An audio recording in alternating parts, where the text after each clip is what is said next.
Magandang umaga mga kahuan, narito na ating ulat panahon ngayong araw sa Pilipinas.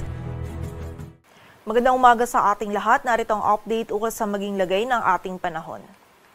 Dito sa bahagi ng extreme northern Luzon ay nakaapekto pa rin yung shear line or yung lugar ng mga kaulupan kung saan nagsasama yung mainit at malamig na hangin. Magdadala pa rin po ito ng mga kalat-kalat na pag-ulan, lalong-lalo na dito sa area ng Batanes at Babuyan Island. Samantala, may kita din natin dito sa ating satellite animation, itong mga kaulapan dito sa malaking bahagi ng Visayas at Mindanao, maging sa area din ng Palawan. Ito po mga kaulapan na ito ay dala ng Intertropical Convergence Zone or ITCZ, kung saan yung ITCZ pa rin yung magdudulot ng mga pag-ulan sa malaking bahagi ng Mindanao, maging sa ilang bahagi din ng Visayas at dito sa area ng Palawan ngayong araw. And nakikita po natin hanggang bukas, itong ITCZ ay patuloy pa rin po magdudulot ng mga pag-ulan sa malaking bahagi ng Visayas at Mindanao. And by Monday naman, posible pong yung easterlies naman na magdulot ng mga pag-ulan sa malaking bahagi ng Luzon. Kaya naman pag-iingat pa rin para sa ating mga kababayan sa posibilidad ng mga pagbaha at pagguho ng lupa. And sa kasalukuyan po, wala pa tayong namomonitor na bagyo or low pressure area na maaaring makaapekto dito sa ating bansa.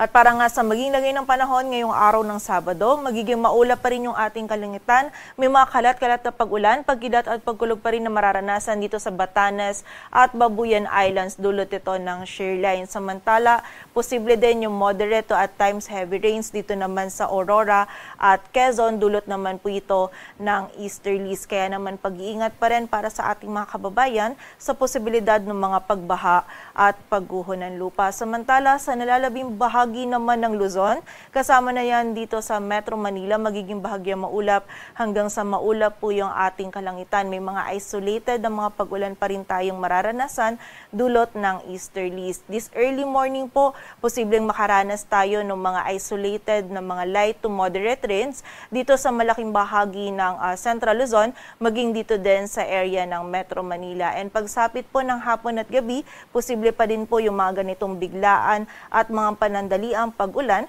pagkilat at pagkulog. Kaya naman kapag po tayo ay lalabas, huwag nating kalilimutan yung mga pananggalang natin dito sa mga pag-ulan na ito.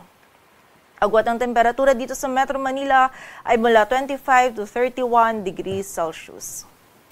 Samantala, dito naman sa buong bahagi ng Mindanao, maging sa Negros Island region at sa area din ng Palawan, makakaranas pa rin po tayo ng maulap na kalangitan. May mga kalat-kalat na pag-ulan, pagkilat at pagkulog pa rin tayong mararanasan na dulot ng ITCZ. And posible pong katamtaman at kung minsan ay mga malalakas na pag-ulan yung ating mararanasan, kaya naman pag-iingat pa rin or doble ingat pa rin po para sa ating mga kababayan. Samantala, dito naman sa nalalabing bahagi ng Visayas, magiging bahagya maulap hanggang sa maulap po yung ating kalangitan. This early morning, nakakaranas na po ng mga pag-ulan or isolated na mga pag-ulan itong Western Visayas at Central Visayas. And pagsapit din po ng hapon at gabi, posible pa din yung mga isolated na mga pag-ulan nito na dulot naman ng ITCZ.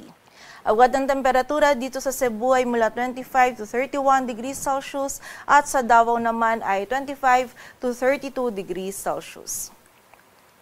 Para naman sa lagay ng dagat baybayin ng ating bansa, wala po tayong nakataas na gale warning.